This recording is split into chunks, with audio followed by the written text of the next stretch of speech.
Why couldn't we trust their minds if they're just made of matter? Well, because if physics drive everything and there's no immaterial realm, if we're mind, then how can physics drive conclusions that are true? They might drive conclusions that lead to survival, but not true. Like right now we're having a conversation, right? Yes. What physical laws are creating your response to me and my response to you? I guess all of the atoms and particles and all the laws of nature just wrapped up together in a ultra complex way.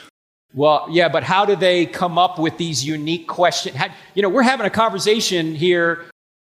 Are we saying that different chemicals come into existence when I say pink elephant, and different chemicals come up in your mind when you say white rhinoceros? Yeah. And that would be more of a miracle than saying we just have minds. Would it? Yeah. Because it's like I guess think of like a computer. Uh-huh. Like we have like the screen of our eyes basically, but like you can't just like break open a computer and see, oh look, there's the pink elephant that's stored in there. That's right. You can go onto the computer, type pink elephant, and there's the pink elephant. Right, but this computer's designed. And that's why we can trust it. If a computer was not designed, would you trust it? I mean, I guess I'm having a hard time thinking of what that would even look like. That's right. That's my point. That's Lewis's point. Yeah. Why we can trust our minds. We know that. Mm-hmm. That's the effect. The question is, what caused that? I guess evolution. But even if evolution were true, what laws that are driving evolution, where do they come from? I guess I don't know. Yeah, see, that's what Lewis is saying here.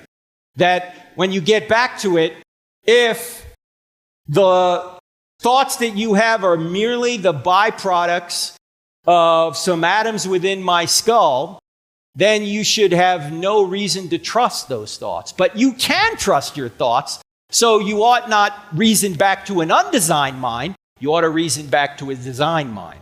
In fact, here's what John Lennox asked some scientist friends of his who are atheists. He says, how do you do science? And they say, oh, I got this machine. And he goes, no, I'm not talking about a machine in your office or your lab. How do you do science up here? And they say, you mean with mind? They start to say mind, and they catch themselves and say brain.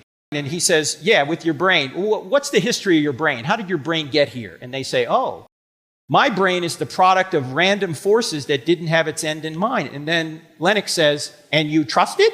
Oh. Yeah, well, why would you trust such a thing?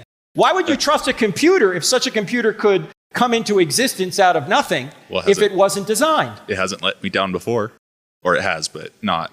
Right, because you already have the effect, but you need to reason back to the cause. Right? Your mind is an effect. So what caused your mind is the question.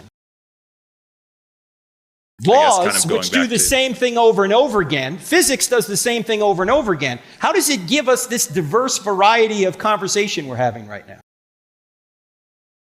The universe is a very big place. It would at least be a little logical that certain conversations would happen between intelligent beings. Right, but where do intelligent beings come from? That's the question. See, physics does the same thing over and over again. Where does the genetic code come from? This is a software program, right? Programs come from programmers. In all our experience, that's where it comes from. So that's where we have an effect, this software program. The question is, what caused it? Why would we say natural laws which do the same thing over and over again, which can't produce this specified complexity we see in a code? Is every star the same? No, every star is not the same, but stars aren't specified and complex. Specified complexity is like a program, like a pattern, like this is specified complexity. You would never see this. Let me just give you a simple example. If you're walking along the beach and you see John loves Mary in the sand, you don't think the waves made that. You don't think crabs came out of the water and made that message, right? You say that message requires a mind. Well, if that message, John loves Mary, requires a mind, then what happens if you find a message 3.5 billion letters long?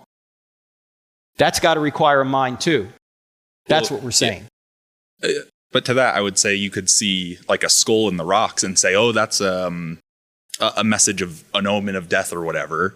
And even though it was just the waves washing up on the shore that created this. Yeah, we're not saying you can't find things that look odd in nature that, oh, that looks like it could be Grandfather Mountain. Looks like the way that stone comes out. Looks like it's his nose. Okay, but that's not what we're talking about here. We're not talking about specified complexity.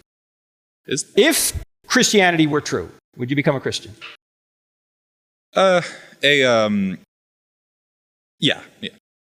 Okay, if I gave you a book, I have no more money left. Would you read it? Probably, yeah. Yes. Okay.